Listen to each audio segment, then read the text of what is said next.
And to appreciate the way this game ended, first you have to go through the journey of how they got to that ending, and it was quite a journey with a big roller coaster ride for fans out there. You know, Kev, earlier in the week, John Gruden said he hoped his team would perform, that it would be worth the price of admission. Now, I know there were a lot of expensive tickets here tonight, but it is impossible to say that you did not get your money's worth because the Raiders performed under the bright lights of Monday night. The stars were out on Monday night. George Lopez, who served as the master of ceremonies for the stadium groundbreaking more than 3 years ago, back at Allegiant Stadium for the 2021 home opener.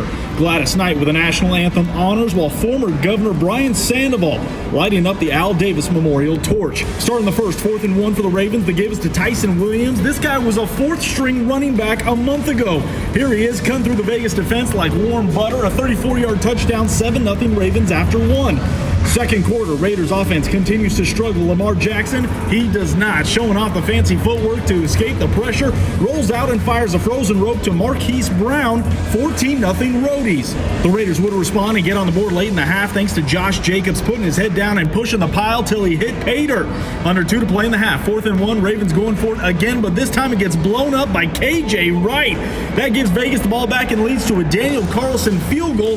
Raiders trailed 14-10 at the half. Fast forward to the 4th. Now a 7-point game. Jackson looking to make a play, reaches for the extra yardage, but Quentin Jefferson gets his big paw on the pigskin, knocks it loose. Denzel Perryman recovers, and with that, the silver and black go on the attack. In the red zone, Jacobs shaking and baking the Baltimore defense. 15 yards and in, we're tied at 17. But Baltimore would take back the lead a little more than 3 minutes later. Latavius Murray, he was signed on Friday, scores on a Monday, sticks it to his former franchise, and it's a 24-17 Ravens lead. Like a seesaw, back and forth we go. Raiders respond. Carr connects with the birthday boy Darren Waller. We're tied at 24. We'd head to overtime, tied at 27. Now OT could have its own HBO special, but here is your winner, Derek Carr, fooling everyone, going deep to Zay Jones all alone. It's a week 1 walk-off for the Raiders. They beat the Ravens 33-27.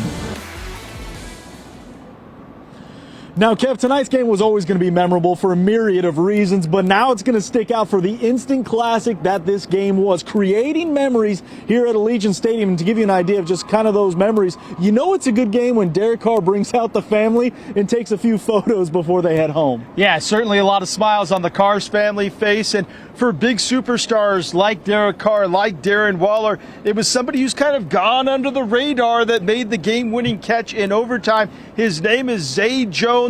We've been talking about the fact that he's somebody you got to keep an eye on for the Raiders, and he delivered tonight. Afterwards, I spoke exclusively to Zay Jones, and he talked about that final play.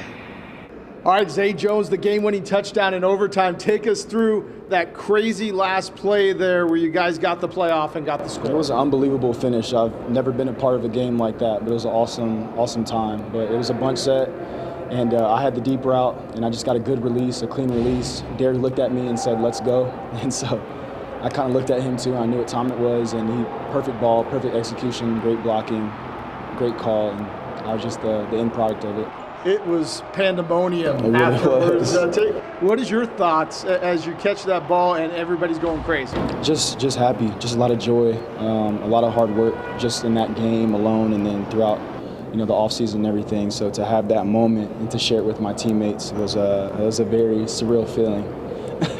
How important was it for you guys to get that win to open the season? That was huge. That's a good football team. They're well coached. We knew there would be a tough opponent. They have a phenomenal quarterback, phenomenal defense. So they're a good football team, but we are too. And we showed a lot of resiliency, went through a lot of adversity. So to come out and just finish like that after setback after setback and a positive play setback, it's just incredible to see our guys finish like that, and what a wonderful win for our fans too, just to be able to enjoy everything. It's really awesome. Yeah, first game with fans in Allegiant Stadium. They weren't there last year. What were your thoughts on the crowd tonight? It was loud. Actually, on offense, we were trying to get them to calm down so we could hear a little bit, but they just got more excited. It was really awesome. They mean so much to us. They're so genuine. One of the greatest fan bases, not just in the nation but the world, and they go nuts for us, and we love it. And we're so happy to be able to play for them. The Raiders were certainly fired up after this one. They are going to enjoy it tonight. They do get the day off tomorrow, but it is a short week for them. Not only do they play Monday night, but they have to leave on Friday to travel across the country to take on the Pittsburgh Steelers, another top team in the NFL, coming up on Sunday morning. And before we look too far ahead, the storylines tonight are seemingly endless. You can talk about Derek Carr taking over as QB1, Josh Jacobs scoring 2 touchdowns, fighting through illness, Darren Waller's birthday, the defense, and all that success we saw on the field. Talking with the Raiders staff just moments ago, they said operationally it was a success as well. We have plenty more here from Allegiant Stadium. He's Kevin. I'm Vince. We'll send it back to you in the studio for now.